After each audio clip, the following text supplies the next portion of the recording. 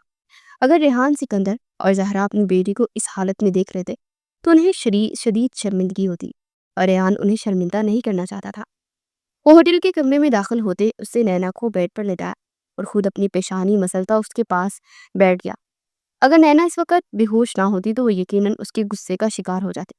اسے حیرت ہو رہی تھی کہ نینا ایسے ہی کیسے کر سکتی ہے، بھلے ہی اس حویلی میں پلی بڑی تھی، مگر پھر بھی اسے نینا سے اس قدر بے باکی کی امید نہیں تھی۔ وہ اپنی پیشانی مسلتا ہوا کمرے سے باہر نکل گیا۔ 1 گھنٹے بعد وہ کمرے میں داخل ہوا تو نینا ابھی تک بے ہوش پر تھی۔ اس کی آنکھوں میں کچھ لمحے کے لیے حیرت ابھری، اور پھر وہ بھاگ کر بیڈ کے قریب پہنچا۔ اس نے نینا کی نبض ٹٹولی۔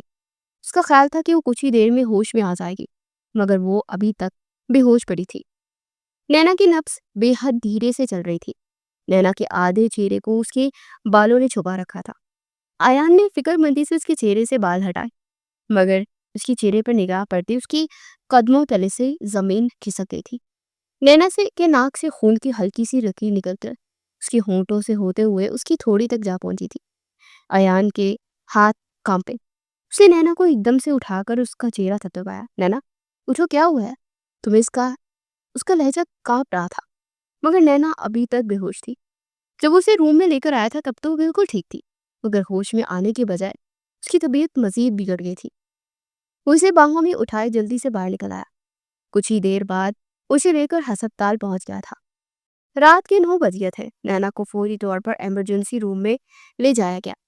ایان باہر کرسی پر بیٹھا اپنے سر ہاتھوں میں تھامے بیٹھ گیا۔ اسے سمجھ نہیں آ رہی تھی کہ وہ ریحان سکندر اور زہرا چاچی کو اس بات سے آگاہ کیسے کرے یا پھر بے خبر رکھے۔ اس نے فیصلہ کیا کہ فی الحال کچھ نہ بتایا جائے۔ ڈاکٹر روم سے باہر نکلی تو وہ ان کی طرف لپکا۔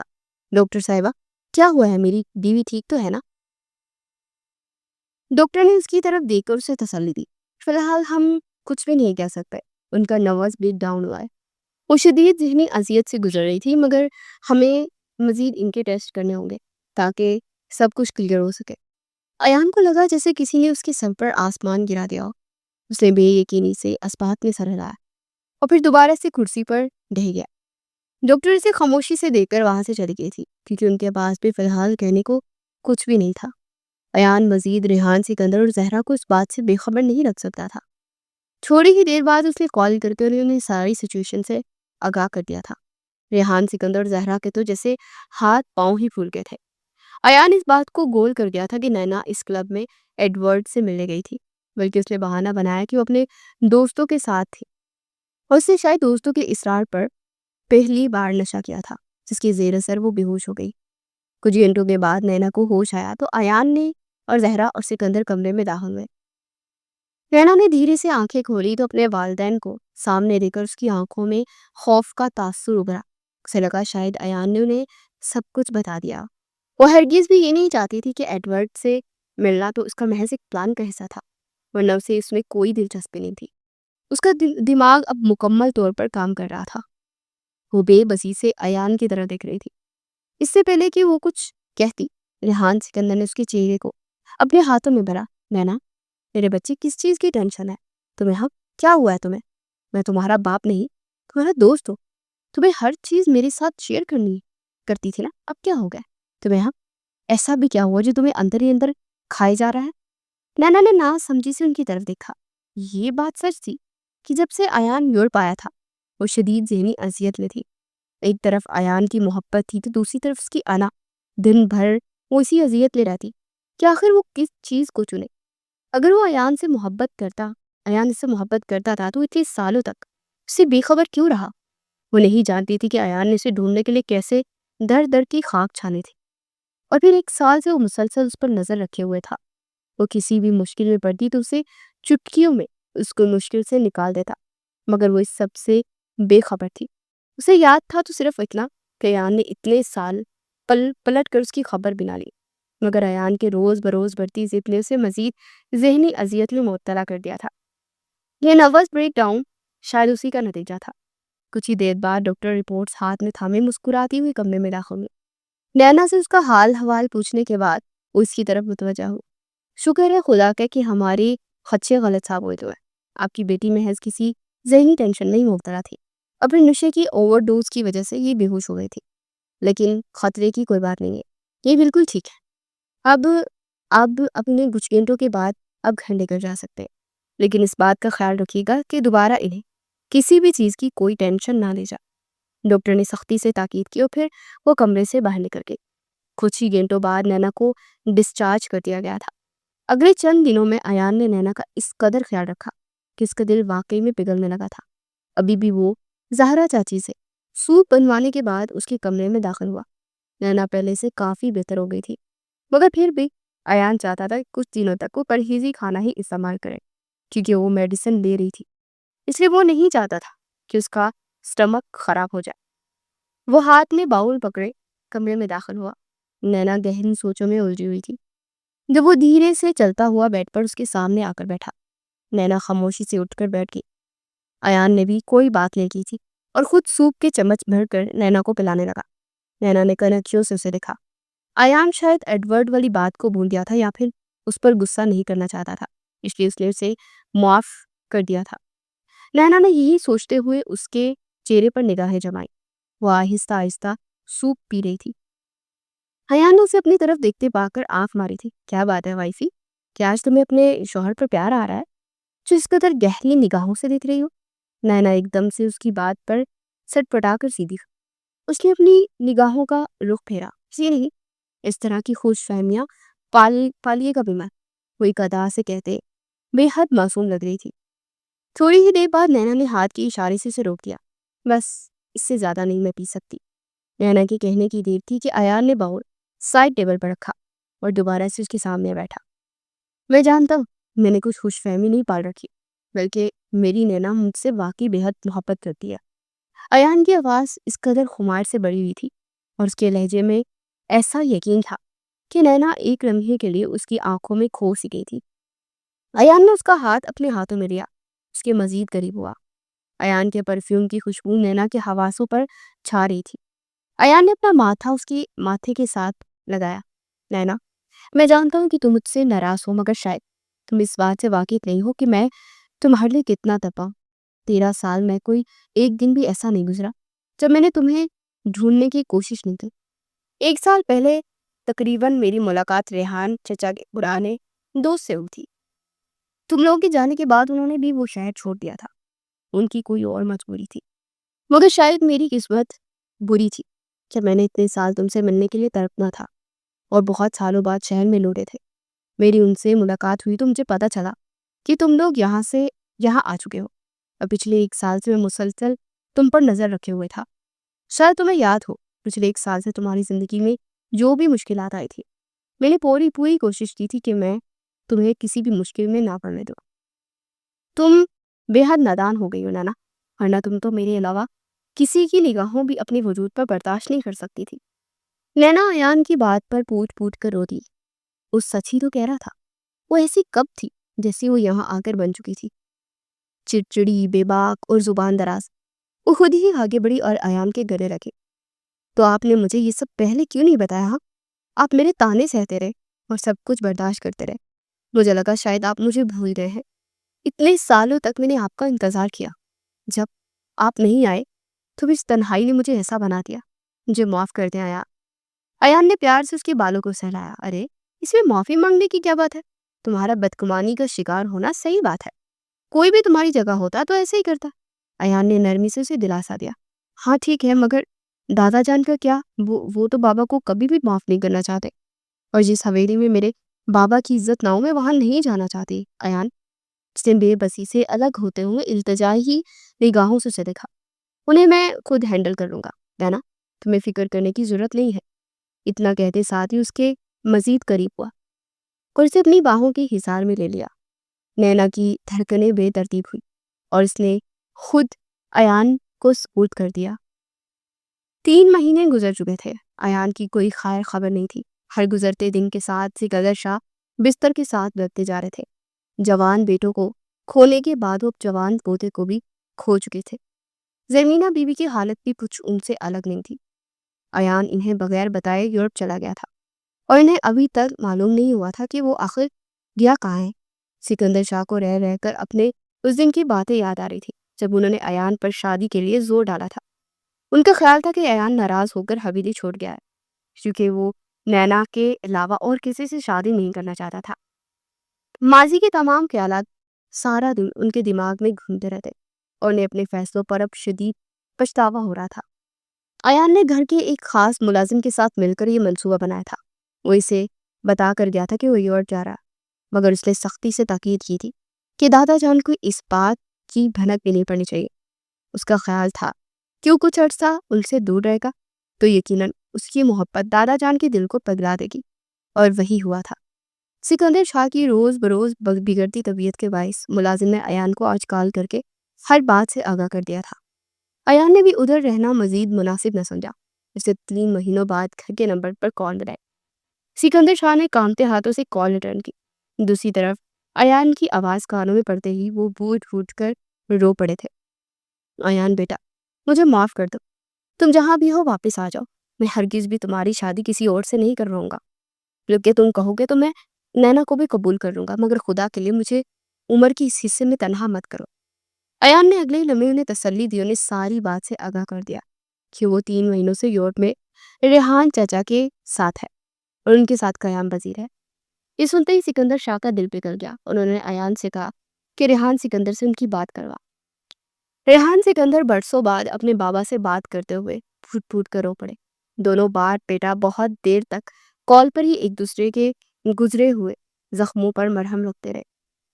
1 گھنٹے بعد جا کر ان کی بات کا اختتام ہوا تو ریحان سکندر نے نم آنکھوں کے ساتھ ایان کو اپنے گلے سے لگا لیا اور اس کی پیٹھ کو تھپتھپایا۔ بہت شکریہ بیٹا، اگر تم یہاں نہ آتے تو نہ جانے شاید میں موت تک اپنے بابا سے نہ ملتا۔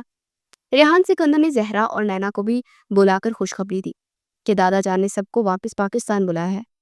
زہرا اور نینا بھی ایان کو تشکر بھری نظروں سے دیکھ رہی تھی۔ انہوں نے دل ہی دل میں اپنے رب کا شکر ادا کیا۔ اگلے دن وہ سب پہلی فلائٹ سے ہی پاکستان واپس آ گئے تھے۔ برسوں بعد حویلی میں قدم رکھتے ہی ریحان سکندر کی نگاہوں میں ماضی کا وہ وقت بون گیا، وہ اندھیری رات جب وہ زہرا اور اپنی 10 سالہ بیٹی کو لے کر اس گھر سے نکلے تھے۔ بلاخر انہوں نے پرانی سوچوں کو جھٹکا اور حویلی میں داخل ہوئے۔ لاؤنج میں زرمینہ بیوی اور سکندر شاہ بے صبری سے ان کا انتظار کر رہے تھے۔ انہیں دیکھتے ہی سکندر شاہ ان کی طرف بڑھے اور ریحان سکندر کے گلے لگتے۔ کچھ لمحے کے لیے آنکھ اشکبار ہو گئی تھی کہ زرمینہ بیوی نے بھی اپنی بہو اور پوتی کو سینے سے لگایا اور آخر پر سکندر شاہ نے ایان کو سینے سے لگایا۔ ایان بیٹا، تم نے مجھے بہت بڑی سزا دی، لیکن مجھے اس بات پر کوئی شکوہ نہیں۔ اگر تم میرے ساتھ یہ نہ کرتے تو شاید موت تک میری اکڑ اور غرور نہ ٹوٹتا، مگر تم نے مجھے سکھایا کہ رشتوں کے بغیر انسان کھوکھلا ہے۔ جب اپنے پاس ہی نہیں رہتے تو پھر جن لوگوں کی خاطر انسان کو اپنوں کو خود سے دور کرتا ہے انہیں بھی اپنے ہمارے حال پر ترس نہیں آتا۔ سکندر شاہ ایک بار پھر سے پھوٹ پھوٹ کر رو دیے تھے۔ ایان نے انہیں محبت سے اپنے سینے سے بیٹھ لیا تھا۔ دادا جان، میری نیت آپ کو سزا دینے کی نہیں تھی، یہ صرف آپ کو احساس دلانا چاہتا تھا، اور اللہ کا شکر ہے کہ اس نے آپ کے دل کو نرم کیا اور ہماری حویلی میں پھر سے خوشیاں لوٹا دی۔ زرمینہ بیوی اور سکندر شاہ نے نینا کو بھی محبت سے گلے لگایا۔ ماشاءاللہ میری بچی کتنی بڑی ہو گئی ہے اور اب تو بالکل چاند کا ٹکڑا بن گئی ہے۔ زرمینہ بیوی نے خوش دلی سے اس کی تعریف کی۔ نینا کی آنکھیں تشکر کے آنسوؤں سے لبریز تھی۔ وہ کنکھیوں سے بار بار ایان کو دیکھ رہی تھی جس کے چہرے پر صدیوں کا سکون تھا۔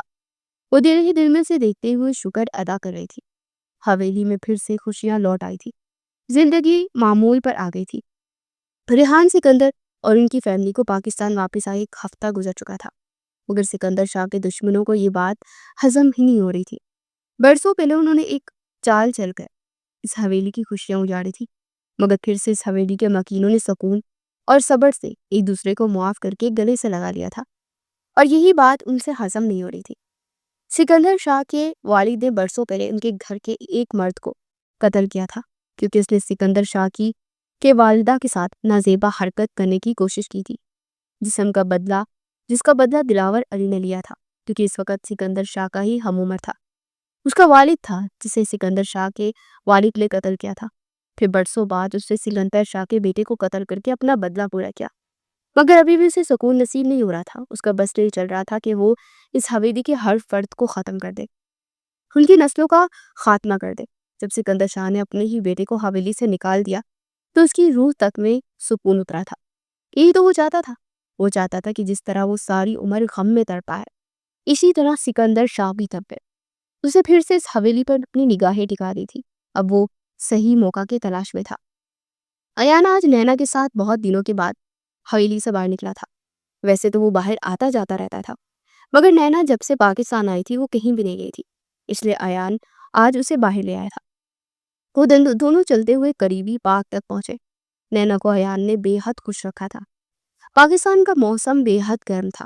شام کا وقت تھا, ہلکی ہوا چل رہی تھی, مگر پھر بھی نینا کے پسینے چھوٹ رہے تھے. اسے ابھی اس موسم کی عادت نہیں تھی, اس لیے وہ پارک میں تھوڑی ہی دیر چلنے کے بعد بھاگ کر قریبی بینچ پر جا بیٹھی تھی. ایان بھی مسکراتا اس کے پاس آ بیٹھا. اف ایان, کتنی گرمی ہے یہاں, آپ کو کوئی ڈھنگ کی جگہ نہیں ملی جہاں مجھے لے جاتے؟ ایان نے اس کے سرخ ہوتے چہرے کو دیکھا. اس سے ڈھنگ کی جگہ تو بہت ہے, مگر تم تھوڑی سی دیر ٹھہر جاؤ, پھر اس کے بعد تم اس جگہ سے زیادہ ڈھنگ کی جگہ کوئی نہیں لگے گی. نینا نے ناسمجھی سے اس کی طرف دیکھا تھا, مگر ایان کی نگاہوں میں چمک تھی. کیا مطلب ہے؟ مطلب چھوڑو, تم یہی بیٹھو, میں تمہارے لیے آئس کریم لے کر آتا ہوں. وہ اس کے سوال کو نظر انداز کرتا ہوا وہاں سے اٹھ کر قریب کے آئس کریم پارلر میں چلا گیا تھا. وہ ان کے علاقے سے تھوڑا دور شہر کے آغاز کا ایک پارک تھا جہاں ہر طرح کی سہولت موجود تھی. کچھ ہی دیر بعد ایان آئس کریم لے آیا تو وہ دونوں خاموشی سے کھیلتے ہوئے بچوں کو دیکھنے لگے. نینا کچھ ہی دیر میں آس پاس کے لوگوں کو دیکھتے دیکھتے کھوسی گئی تھی. شام کا ڈوبتا سورج اور ہلکی ہوا اب گرمی کی شدت بھی بہت حد تک کم کر چکی تھی. ہلکی پھلکی باتوں کے بیچ وقت گزرنے کا احساس ہی نہ ہوا. اندھیرا پھیلنے لگا اور آہستہ آہستہ پارک خالی ہوتا جا رہا تھا. نینا نے ایان کو مخاطب کیا, ایان, ہمیں بھی اب چلنا چاہیے, ہمیں واپس حویلی بھی جانا ہے, اور رات کے وقت جانا ٹھیک نہیں ہے. ایان نے مسکرا کر اس بات میں اشارہ لایا. ہاں لیکن تھوڑی دیر اور. نینا خاموش ہو گئی. تھوڑی دیر بعد ایان واش روم کا بہانہ بنا کر وہاں سے اٹھ کر چلا گیا.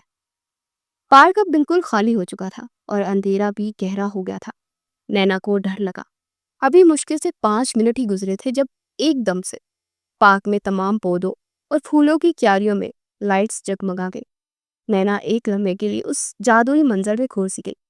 وہاں موجود ہر درخت اور چھوٹے بڑے پودوں کو لائٹ سے ڈیکوریٹ کیا گیا تھا, جو کہ دن کی روشنی میں نظر نہیں آ رہے تھے, مگر اب ایک دم سے ساری لائٹس آن ہوئی تھی اور نینا حیرت کے مارے آنکھیں پھاڑے یہ سب کچھ دیکھ رہی تھی. وہ دھیرے سے اٹھتے ہوئے پارک کے بیچ میں کھڑی ہو گئی تھی. اچانک سے بیچ میں کسی نے اسے اپنی آغوش میں بڑھ کر اس کے کان میں سرگوشی کی تھی. Happy anniversary dear wife. Ayaan نے اس کے کانوں میں سرگوشی کرتے ہوئے اس کے بالوں کو گردن سے ہٹایا اور اس کے گردن پر اپنے ہونٹ رکھے تھے. ایان کی گستاخی سے نینا کی دھڑکنیں تیز ہوئی, مگر وہ ابھی تک حیرت میں مبتلا تھی. وہ ایک دم سے پلٹی. ایان, یہ سب کیا ہے؟ ایان نے محبت سے اس کا ماتھا چوما. اس دن ہمارا نکاح ہوا تھا نینا, تمہیں شاید یاد نہ ہو, مگر میں وہ شام آج تک نہیں بولا. تقریباً شام کا یہی وقت تھا جب دادا نے اچانک ہمارے نکاح کا فیصلہ کیا تھا, اور پھر کچھ ہی دیر میں ہمارا نکاح ہو گیا تھا. تم اس وقت نکاح کے مفہوم سے بھی واقف نہ تھی, مگر مجھے کچھ حد تک اندازہ تھا کہ آخر نکاح کیا ہے. تم نہیں جانتی, گزرے ہوئے 13 سالوں میں ہر شام اس پارک میں آ کر بیٹھتا تھا, اور یہیں اس بینچ پر بیٹھ کر میں تمہاری یاد میں روتا تھا. جب سب اپنے گھروں کو لوٹ جاتے تھے تو میں یہیں بیٹھا رہتا تھا. یہاں کا ہر درخت, ہر پودا میری اس طرف سے واقف ہے, مگر آج تم میرے ساتھ ہو اس سال کی شام گزارنے کے لیے. مجھے اس سے بہتر اور کوئی جگہ نہ لگی. ایان کے جذبات میں ایسی شدت تھی کہ نینا یک تک اسے دیکھنے لگی, اور پھر اس کی آنکھوں کے کنارے نم ہو گئے. وہ شدت سے ایان کے گلے سے لگ گئی تھی. ایان نے بھی اسے اپنی باہوں میں بھیج کر محسوس کیا. آج بھی اس کی آنکھوں میں آنسو تھے, مگر یہ آنسو خوشی کے تھے. تھوڑی ہی دیر بعد ایان اس سے الگ ہوا اور ایک فون کال پر ویٹرز نے وہیں پر کرسی اور میز کا انتظام کیا. ایان نے نینا کے ساتھ وہاں کینڈل لائٹ ڈنر کیا. نینا ایان کو پا کر بے حد خوش تھی. اسے امید نہیں تھی کہ ایان اسے اس طرح کا سرپرائز دے گا, اور پھر اسے تو نکاح کا دن واقعی یاد نہیں تھا, مگر ایان کے لیے اتنی خاص تھی کہ اس کے اس چھوٹی سی عمر میں بھی یہ بات ذہن نشیں رکھی تھی۔ ایان کی چھیڑ چھاڑ اور نینا کی شرماتے گھبراتے لہجے میں وہ دونوں ڈنر کرنے لگے، اور پھر ایان اسے لے کر اپنی گاڑی کی طرف بڑھا۔ رات کے 12 بج رہے تھے جب وہ واپس جانے کے راستے پر تھے۔ ان کا علاقہ شہر سے زیادہ فاصلے پر نہیں تھا، مگر پھر بھی شہر اور ان کے علاقے کے بیچ جو سڑک تھی وہ بے حد سنسان تھی۔ وہ اپنے علاقے سے تھوڑا ہی دور تھے جب ایک گاڑی ان کی گاڑی کے سامنے آ کر رکی تھی۔ اس میں سے 6-7 نقاب پوش افراد اترے جن کے ہاتھوں میں لوڈڈ گن تھی۔ ایان نے ایک دم سے بریک لگائی۔ نینا کے چہرے پر خوف کے تاثرات پھیل گئے اور اس نے ایان کی طرف جھکتے ہوئے اس کے بازو کو مضبوطی سے تھام لیا۔ ایان نے اسے تسلی دی، ڈور مت بند کرنا، کچھ نہیں ہوگا، یہ شاید عام سے لٹیرے ہوں گے۔ مگر نینا مسلسل خوف سے کانپ رہی تھی۔ وہ لوگ گاڑی سے اتر کر فوراً ان کی گاڑی کی طرف آئے۔ وہ دونوں طرف سے گاڑی کے دروازے کھول کر انہیں باہر نکالا۔ ایان نے موقع پا کر ان میں سے ایک کے ہاتھ سے گن چھین لی اور ان پر فائر کر دیا۔ دوسرے ساتھی اس کے لیے تیار نہیں تھے۔ ایان کا رخ اس شخص کی جانب تھا جس نے اس پر فائر کیا تھا۔ اس کے فائر کرتے ہی دوسرے فوراً سے نینا کو گھسیٹتے اپنی گاڑی تک لے گئے تھے۔ انہوں نے نینا کے منہ پر ہاتھ رکھا تھا تاکہ اس کی چیخوں ایان کے کانوں تک نہ پہنچ پائے۔ یہ سب کچھ چند سیکنڈ میں ہوا۔ ایان پلٹا، اس سے پہلے کہ وہ موقع کی نزاکت سمجھتا ان میں سے ایک نے گولی چلائی جو سیدھی ایان کے کندھے پر لگی۔ اس کے پاس نگاہیں دہرائی تو نینا کہیں نہیں تھی۔ ان لوگوں نے نینا کو اپنی گاڑی میں دھکیل دیا تھا اور وہاں سے نکل گئے تھے۔ ایان نے فوراً اندھا دھند فائرنگ کی مگر اب اس کا کوئی فائدہ نہ تھا۔ نینا! ایان چیخا مگر گاڑی اس کی نگاہوں سے دور ہوتی چلی گئی۔ ایان نے فوراً گاڑی میں بیٹھتے ایک نمبر پر کال ملائی۔ ہاں راشد سنو، ہمارے علاقے کی طرف ایک گاڑی جا رہی ہے، فوراً اسے روک لو، اگر وہ گاڑی نکل گئی تو میں تمہاری جان لے لوں گا۔ دوسری جانب اس کے خاص ملازم نے فوراً ہدایت پائی اور باقی ملازمین کو ساتھ لیے گاڑیوں کا ایک قافلہ علاقے کی بیرونی سڑک کی طرف بڑھا۔ ایان نے بھی گاڑی فل سپیڈ سے دوڑائی اور گاڑی ابھی تک اس کی نظروں سے اوجھل نہیں ہوئی تھی۔ وہ مسلسل تیز رفتاری سے گاڑی چلا رہا تھا۔ کندھے میں گولی لگی تھی اور خون بہہ رہا تھا مگر اسے صرف نینا کی فکر تھی۔ دوسری طرف ایان کے خاص آدمی گاڑیاں بگاتے ہوئے اس سڑک پر پہنچ چکے تھے۔ ان لوگوں کو ایان سے اس پھرتی کی توقع نہیں تھی۔ اب وہ گاڑی ایان کے آدمیوں نے گھیر لی تھی۔ ایان بھی تھوڑی دیر میں وہاں پہنچ گیا تھا۔ نقاب پوش افراد نے نینا کے سر پر بندوق رکھ کر گاڑی سے باہر نکل کر دھمکی دی کہ خبردار جو کسی نے ہمارے قریب آنے کی کوشش کی تو اس لڑکی کو جان سے مار دیں گے۔ دلاور علی نے اپنے آدمیوں کو حکم دیا کہ وہ اس گھر کے کسی بھی فرد کے کسی بھی طرح کی زندہ پکڑ کر لا اور خود اسے دردناک موت دے کر پھر اس کے ٹکڑے سکندر شاہ کی حویلی بھجوانا چاہتا تھا مگر اس کے آدمی اسے بری طرح پھنس چکے تھے۔ ایان غصے سے ان کی طرف پڑا مگر جب اس نے نینا کے سر پر بندوق دیکھی تو اس کے قدم رک گئے۔ اس نے اپنے آدمیوں کو پیچھے ہٹنے کا حکم دیا۔ میری بیوی کو میرے حوالے کر دو، میں تم لوگوں کو جانے دوں گا۔ ان میں سے ایک شخص چلایا، ہمیں پاگل سمجھ رکھا ہے؟ اگر ہم تمہاری بیوی واپس کر دیں گے تو تم ہم سب کو مار ڈالو گے۔ اس کے لہجے میں ہلکا سا خوف تھا۔ ایان نے اسے یقین دلایا کہ میں وعدہ کرتا ہوں تمہیں زندہ جانے دوں گا۔ وہ شخص جانتا تھا کہ شاہ حویلی کے لوگ کر جاتے ہیں مگر وعدہ نہیں توڑتے۔